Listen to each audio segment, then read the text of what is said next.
అందరికీ నమస్కారం. నేను మీ కిరా కార్పేని. విషయం ఏంటంటే రీసెంట్గా రోజా ఒక వీడియో పెట్టింది. ఆ వీడియో ఏంటో ఒకసారి చూద్దాం. వాళ్ళు అర్థం చేసుకోవాల్సింది ఒక్కటే, మా నాయకుడు జగన్మోహన్ రెడ్డి గారు భయం అనేది ఆయన బ్లడ్ లో లేదు. ఆర్కే రోజా ఏం చెప్తుందంటే జగన్మోహన్ రెడ్డి బ్లడ్లో భయం లేదు అంటుంది. అంటే ఈవిడ రీసెంట్గా రక్త పరీక్షల కేంద్రం పెట్టింది. రక్త పరీక్షల కేంద్రం పెట్టి ఆ జగన్మోహన్ రెడ్డి సంబంధించినటువంటి బ్లడ్ శాంపిల్స్ తీసుకొని టెస్ట్ చేసి ఆయన బ్లడ్లో భయం లేదు అని తేల్చేసింది. మరి ఆ బ్లడ్ నాకు తెలిసి కోడికత్తి ఎయిర్పోర్ట్లో దిగినప్పుడు వచ్చిన బ్లడ్తో ఆ శాంపుల్స్తో టెస్ట్ చేసిందా, లేకపోతే గులకరాయి తగిలింది కదా, ఆ గులకరాయి తగిలినప్పుడు వచ్చినటువంటి బ్లడ్ శాంపిల్స్తో టెస్ట్ చేసి జగన్మోహన్ రెడ్డి బ్లడ్లో భయం లేదని చెప్పింది. అర్థం కావట్లేదు. ఆవిడ ఓవరాల్గా ఏముంటుందంటే జగన్మోహన్ రెడ్డి బ్లడ్లో భయం లేదు అంటుంది. నేను సూటిగా రోజాను కొన్ని ప్రశ్నలు అడగాలనుకుంటున్నా. జగన్మోహన్ రెడ్డి బ్లడ్లో భయం లేకపోతే ప్రజా సమస్యలపై పోరాడే అసెంబ్లీకి ఎందుకు రావడం లేదు? జగన్మోహన్ రెడ్డి బ్లడ్లో భయం లేకపోతే తాడేపల్లి ప్యాలెస్ చుట్టూ గాలిగూడ దూరంతా ఇనుప కంచెలు ఎందుకు నిర్మించుకున్నాడు? జగన్మోహన్ రెడ్డి బ్లడ్లో భయం లేకపోతే 300 కోట్ల రూపాయల ప్రజాధనంతో 982 మంది ప్రైవేటు సెక్యూరిటీని ఎందుకు పెట్టుకున్నాడు? జగన్మోహన్ రెడ్డి బ్లడ్లో భయం లేకపోతే పరదాల చాటున ఎందుకు జనాల మధ్యన నడిచాడు? జగన్మోహన్ రెడ్డి బ్లడ్లో భయం లేకపోతే మునిపెన్నడూ లేని విధంగా ఎలక్షన్స్లో ఓటమి తర్వాత బెంగళూరులోని యలహంక ప్యాలెస్కి 18 సార్లు ఎందుకు వెళ్ళాడు? జగన్మోహన్ రెడ్డి బ్లడ్లో భయం లేకపోతే అక్రమాస్తుల కేసులో కోర్టుకి ఎందుకు హాజరు కావడం లేదు? మరి ఎందుకు? నేను సూటిగా రోజా నిన్ను అడుగుతున్నా. అన్న గురించి పక్కన పెట్టు. అన్నకి చెల్లివి ఎవరో నువ్వు. చెల్లివైన నువ్వు ఓడిపోయిన వెంటనే ప్రెస్ మీట్ పెట్టకుండా చెన్నైలో ఎందుకు దాక్కున్నావు? అంటే నీకు భయం ఉంది. ఇలాంటి ఎలివేషన్స్ ఇవ్వద్దని నీకు చాలాసార్లు చెప్పా. ఎంతో ముందు కూడా ప్రజా సమస్యలపై పోరాడాల్సిన అసెంబ్లీకి వెళ్ళి అన్నయ్య దెబ్బలో తిరుగుండదు, అన్నయ్య దెబ్బలో ఎదురుండదు, ఈ మాటలే మాట్లాడి ఎలివేషన్స్ ఇచ్చి అన్నని ఎలిమినేషన్ చేశావు.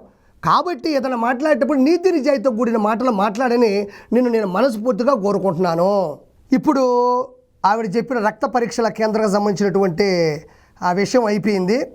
ఇప్పుడు ఇంకోసారి అందులో ఇంకో భాగంగా అదే వీడియో ఇంకోసారి చూద్దాం. చూడండి. ఈ రోజు మీరు మోసంతో అధికారంలోకి వచ్చారు, ఈవీఎంలు మ్యానిపులేట్ చేసి వచ్చారు. నాకు తెలియదు. ఆర్కే రోజా అని నేను క్వశ్చన్లు అడగదాం అనుకుంటున్నా. ఆవిడ ఏమంటుందంటే మొదటిది వచ్చి అన్న బ్లడ్లో భయం లేదు అనింది. భయం లేకపోతే ఇవన్నీ ఎందుకు చేశాడని నేను సూటిగా ప్రశ్నించా. రెండోది ఏంటంటే ఈవీఎంలు మ్యానిపులేట్ చేసి గెలిచారు అంటుంది. నేను దీనికి ఖచ్చితంగా వివరణ ఇవ్వాలి. ఎందుకంటే ఆర్కే రోజా ఎంతో ముందు కూడా చాలాసార్లు ఈవీఎంల గురించే మాట్లాడింది. అంతేగాని ఆవిడ ఒక ఊరికి వెళ్తే కొట్టడానికి పరిగెత్తారు రోజాని, అక్కడి నుంచి పరిగెత్తుకుంటూ వెళ్ళిపోయింది. అంటే జనాలు కొట్టడానికి పరిగెత్తుకుంటూ పైకి వస్తున్నప్పుడు వాళ్ళు ఎందుకు ఓట్లేస్తారు? సో అవన్నీ పక్కన పెడదాం. ఈవీఎంల గురించి ఆవిడ మాట్లాడింది కాబట్టి నేను ఖచ్చితంగా కొన్ని క్వశ్చన్లు ఆర్కే రోజాని అడగదాం అనుకుంటున్నా. నెంబర్ 1, అన్నం పెట్టే అన్నా క్యాంటీన్లని అక్కసుతో ఉన్న పొలంగా ముగించేశాడు అని ప్రజలకు తెలిసినా మీకే ప్రజలు ఓట్లేశారు.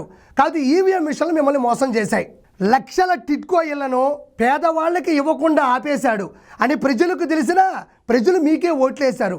కాకపోతే ఈవీఎం మిషన్లు మిమ్మల్ని మోసం చేశాయి. సంపూర్ణ మద్యపాన నిషేధం అని హామీ ఇచ్చి మద్యాన్ని కల్తీ చేసి అందరి ఆరోగ్యాలతో ఆడుకున్నాడు అని ప్రజలకు తెలిసినా ప్రజలు మీకే ఓట్లేశారు. కాకపోతే ఈవీఎం మిషన్లు మిమ్మల్ని మోసం చేశాయి. గౌరవ సభ, నిండు సభ, అసెంబ్లీ సాక్షిగా ఆడపడుచు భువనేశ్వర గారిని అనరాని మాటలు అనిపించాడు, చంద్రబాబు గారిని ఏడిపించాడు. ఈ విషయం ప్రజలకు తెలిసినా ప్రజలు మీకే ఓట్లేశారు. కాబట్టి ఈవీఎం మిషన్లు మిమ్మల్ని మోసం చేశాయి. ఇసుక దందాలు, భూ కబ్జాలు విచ్చలవిడిగా చేశారు అని ప్రజలకు తెలిసినా ప్రజలు మీకే ఓట్లేశారు. కాబట్టి ఈవీఎంలే మిమ్మల్ని మోసం చేశాయి. శేషాచల అడవుల్లోని ఎర్రచందనాన్ని ఎగరేసుకుపోయారు అని ప్రజలకు తెలిసినా ప్రజలు మీకే ఓట్లేశారు. కాకపోతే ఈవీఎంలే మిమ్మల్ని మోసం చేశాయి. దేవాలయాల్ని, అందులోని దేవుళ్ళని అన్యమత ప్రచారంతో నాశనం చేశారు అని ప్రజలకు తెలిసినా ప్రజలు మీకే ఓట్లేశారు. కాకపోతే ఈవీఎం మిషన్లు మిమ్మల్ని మోసం చేశాయి. బాబాయిని పైకి పంపాడు, కన్న తల్లిని సొంత చెల్లిని బయటికి పంపాడు అని ప్రజలకు తెలిసినా ప్రజలు మీకే ఓట్లేశారు. కాకపోతే ఈవీఎం మిషన్లు మిమ్మల్ని మోసం చేశాయి. చదువు చెప్పే, పాఠాలు చెప్పే ఉపాధ్యాయుల్ని వైన్ షాప్ ముందు నిలబెట్టాడు అని ప్రజలకు తెలిసినా ప్రజలు ఓట్లు మీకే వేశారు. కాదు ఈవీఎం మిషన్లు మిమ్మల్ని మోసం చేశాయి. గంజాయిని దిగుమతి చేసి కుర్రకారుని ఎంజాయ్ చేయమని అందరినీ ప్రోత్సహించాడు. ఈ విషయం ప్రజలకు తెలిసినా ప్రజలు మీకే ఓట్లేశారు. కాకపోతే ఈవీఎం మిషన్లు మిమ్మల్ని మోసం చేశాయి. డ్రైవర్ని డోర్ డెలివరీ చేశారు, పసివాడిని పెట్రోల్ పోసి కాల్చేశారు, దళిత డాక్టర్ని దారుణంగా హతమార్చారు. ఇవన్నీ ప్రజలకు తెలిసినా ప్రజలు ఓట్లు మీకే వేశారు. కాదు ఈవీఎం మిషన్లు మిమ్మల్ని మోసం చేశాయి. సభ్య సమాజం తలదించుకునే విధంగా మహిళలను ప్యాకేజీలు శాలరీలు ఇచ్చి దారుణంగా దుర్భాషలాడించారని ప్రజలకు తెలిసినా ప్రజలు ఓట్లు మీకే వేశారు. కాదు ఈవీఎం మిషన్లే మిమ్మల్ని మోసం చేశాయి. పోలవరం ప్రాజెక్టుని పూర్తిగా గాలికి వదిలేశారు అని ప్రజలకు తెలిసినా ప్రజలు మీకే ఓట్లేశారు. కాకపోతే ఈవీఎం మిషన్లే మిమ్మల్ని మోసం చేశాయి. పవన్ కళ్యాణ్ గారి 3 పెళ్లిల మీద పెట్టిన శ్రద్ధ రాష్ట్రం 3 రాజధానుల మీద పెట్టలేదని ప్రజలకు తెలిసినా ప్రజలు ఓట్లు మీకే వేశారు. కాకపోతే ఈవీఎం మిషన్లు మిమ్మల్ని మోసం చేశాయి. గడిచిన 5 సంవత్సరాల్లో రాష్ట్రానికి ఒక్క కంపెనీ కూడా తీసుకురాలేదని ప్రజలకు తెలిసినా ప్రజలు ఓట్లు మీకే వేశారు. కాకపోతే ఈవీఎం మిషన్లు మిమ్మల్ని మోసం చేశాయి. గడిచిన 5 సంవత్సరాల్లో రాష్ట్రంలోని మహిళలకు ఏమాత్రం భద్రత రక్షణ లేదని ప్రజలకు తెలిసినా ప్రజలు ఓట్లు మీకే వేశారు. కాకపోతే ఈవీఎం మిషన్లే మిమ్మల్ని మోసం చేశాయి. విశాఖపట్నంలోని ఋషికొండని బోడుగుండు కొట్టారు అని ప్రజలకు తెలిసినా ప్రజలు మీకే ఓట్లు వేశారు. కాకపోతే ఈవీఎం మిషన్లే మిమ్మల్ని మోసం చేశాయి. చెప్పు రోజా, ఈవీఎం మిషన్లు మోసం చేశాయి, ఈవీఎం మిషన్లు మ్యానిపులేట్ చేసాయి అన్నావు. ఇన్ని అరాచకాలు, ఇన్ని అవినీతులు చేసిన తర్వాత కూడా ఈవీఎం మిషన్లు మ్యానిపులేట్ చేయాలా? ఈవీఎం మిషన్లు మిమ్మల్ని మోసం చేయాలా? అంత అవసరం అంటావా? నేను ఒకే ఒక మాట చెప్తాను. ఈరోజు నగిరిలో నిన్ను ఈవీఎం మిషన్ని గానా నిలబెడితే ఈవీఎం మిషనే గెలుస్తుంది. ఎందుకంటే ఈవీఎం మిషన్కి నీకున్నంత నోటితోలు ఉండదు. ఈవీఎం మిషన్ నువ్వు చేసినటువంటి అక్రమాలు చేయదు. ఈవీఎం మిషన్ నీలాగా అవినీతి చేయదు. ఈవీఎం మిషన్ నీలాగా 3,000 కోట్ల రూపాయలు అన్నదమ్ముల సాక్షిగా సంపాదించదు. ఈవీఎం మిషన్ నీలాగా తిరుమల కొండ మీదకి వెళ్ళి కోట్ల రూపాయలు అర్జించదు. ఈవీఎం మిషన్ నీలాగా భూకబ్జాలు, ఇసుక దందాలు చేయదు. ఈవీఎం మిషన్ నీలాగా నీతి మాలిన పనులు చేయదు. కాబట్టి ఈవీఎం మిషన్ని నిన్ను నగిరి నియోజకవర్గంలో నిలబెడితే ఈవీఎం మిషనే గెలవబోతుందని మనస్ఫూర్తిగా కోరుకుంటున్నాను. అంతెందుకు, నువ్వు నగిరిలోని ఒక ఊరికి వెళ్తే నిన్ను కొట్టడానికి చెప్పులు పెట్టుకొని జనాలు నీ మీద పడ్డారు. మరి వాళ్ళందరూ ఎందుకు ఓట్లేస్తారు? ఎందుకంటే నీతి నిజాయితీ మనలో ఉంటే ఈవీఎం మిషన్ మ్యానిపులేట్ ఎందుకు చేస్తాయి? ఇవన్నీ మానేసి ఇక మీదట మంచిగా బతకడం నేర్చుకో. నేను ఇంకోటి కూడా చెప్తాను, అన్న కాదు నువ్వు కాదు, వైఎస్ఆర్సీపీ రానున్న 5 సంవత్సరాల పార్టీ ఉండడం కూడా కష్టమే. 2019లో కూడా ఇయే ఈవీఎం మిషన్లు పెట్టి ఎలక్షన్స్ జరిగాయి. 151 సీట్లు మీకు వచ్చాయి. ఆ రోజు చంద్రబాబు నాయుడు గారి ప్రభుత్వం కానీ, కార్యకర్తలు కానీ, నాయకులు కానీ, వర్గం కానీ ఒక్క మాట కూడా ఈవీఎం మిషన్లు మోసం చేసి మ్యానిపులేట్ చేసేయని అడగలేదు.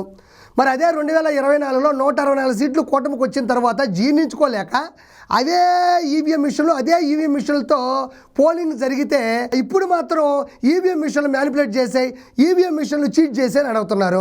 మరి 2019లో ఈవీఎం మిషన్లు ఏవైతే ఉన్నాయో అవే కదా 2024లో కూడా పెట్టారు. అంటే అప్పుడు అవి చీట్ చేయలేదు, అప్పుడే మ్యానిపులేట్ చేయలేదు, అప్పుడే మోసం చేయలేదు. అవే ఈవీఎం మిషన్లు మంచిగా కోర్సు తీసుకొని చంద్రబాబు నాయుడు గారు మిగతా వాళ్ళు చెప్పే మాటలన్నీ విని పోలింగ్ బూత్లకు వచ్చి మిమ్మల్ని మోసం చేసే అంటాం. నేను ఒకే ఒక మాట మాట్లాడుతున్నా. ఈరోజు ఈవీఎం మిషన్లు మోసం చేయడానికో, చీట్ చేయడానికో, మ్యానిపులేట్ చేయడానికో అవి జగన్మోహన్ రెడ్డో రోజానో కాదు. అవి ఈవీఎం మిషన్లు. అవి ఎలా అయితే తయారీ అవుతాయో, ఎలా అయితే దాంట్లో సాఫ్ట్వేర్ పెడతారో, ఎలా అయితే దాంట్లో పద్ధతులు ఉంటాయో వాటిని అవి అనుసరిస్తాయో తప్ప రోజాలాగా గడ్డి తినవు, జగన్మోహన్ రెడ్డిలాగా పిరికి చర్యలు తీసుకోదు. అది ఈవీఎం మిషన్ అనేది ఎలా అయితే మనం పొందుపరుస్తామో, అంటే ఎలక్షన్ కమిషన్ ఇచ్చినటువంటి ఈవీఎం మిషన్లు భారతదేశం మొత్తం అన్ని చోట్ల కూడా ఒకే విధంగా పనిచేస్తాయి. అది ప్రజలకు కూడా తెలుసు. నువ్వు కరెక్ట్గా పరిపాలన చేయలేక, అక్కడ ప్రజల్ని ఇబ్బంది పెట్టి, రోడ్లు సరిగ్గా లేక, పిల్లలకి సరిగ్గా స్కూళ్ళు లేవని తెలిసి కూడా వాటిని ప్రశ్నించక, అసెంబ్లీకి వెళ్ళిపోయి అన్నకి ఎలివేషన్స్ ఇచ్చి ఎలిమినేషన్ చేసిన చరిత్ర నీది. నీ ఎలివేషన్స్ వల్లే అసెంబ్లీలో జగన్మోహన్ రెడ్డి ఎలిమినేషన్ అయిపోయినాడు. అన్నగొట్టే దెబ్బలు తిరుగుండదు, అన్నగొట్టే దెబ్బలు బెదురు ఉండదు అన్నావు. ఈరోజు ప్రతిపక్షం ఉండదు అని ప్రజలు సూచించారు. కాబట్టి కొంచెం జాగ్రత్తగా మాట్లాడి నేర్చుకో. 2019లో ఉన్న ఈవీఎం మిషన్లే 2024లో కూడా ఉన్నాయి. అంటే నేను ఏమంటానంటే ఈవీఎం మిషన్లు అంటే రోజానో జగన్మోహన్ రెడ్డో కాదు మోసం చేయడానికి. ఈవీఎం మిషన్లు మ్యానిపులేట్ చేయలేదు, ఈవీఎం మిషన్లు చీట్ చేయలేదు.